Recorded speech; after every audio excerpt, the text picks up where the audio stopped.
Kalau Anda pikir Feng Shui cuma soal geser furniture, Anda baru tahu 10%. Dan 90%-nya justru yang paling menentukan. Feng Shui bukan dekorasi, bukan hiasan, dan bukan simbol instan. Ia adalah sistem membaca hubungan antara arah, waktu, bentuk, dan manusia. Ini ilmu observasi selama ribuan tahun dan bukan tentang sugesti.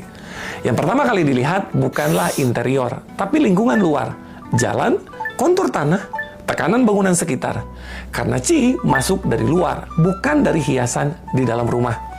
Jika sumber masalahnya di luar, renovasi interior tidak akan cukup untuk mengubah apapun. Feng Shui juga soal waktu. Rumah yang baik di satu periode belum tentu sama di periode berikutnya. Energi itu sifatnya dinamis, bukan statis.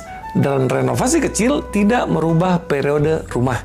Ia mungkin merubah tampilan, tapi tidak menggeser siklus waktu yang sedang berjalan. Dan yang paling sering dilupakan, Feng Shui harus cocok dengan penghuninya.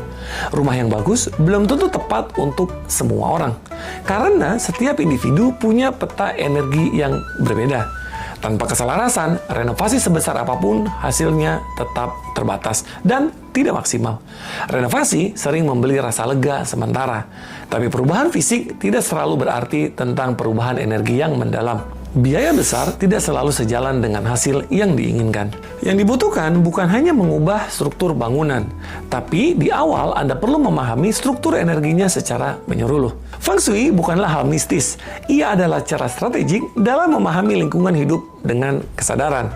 Bukan reaksi setelah masalah muncul, tapi pencegahan dari awal. Semua yang saya jelaskan tadi merupakan bagian dari ilmu rahasia para kaisar dalam menciptakan peruntungan tanpa renovasi. Ini semua dibahas tuntas di dalam sebuah buku yang berjudul How to Prosper Like Emperors. Dapatkan bukunya sekarang, ketik rahasia di komen ya, dan saya akan kirimkan linknya untuk Anda.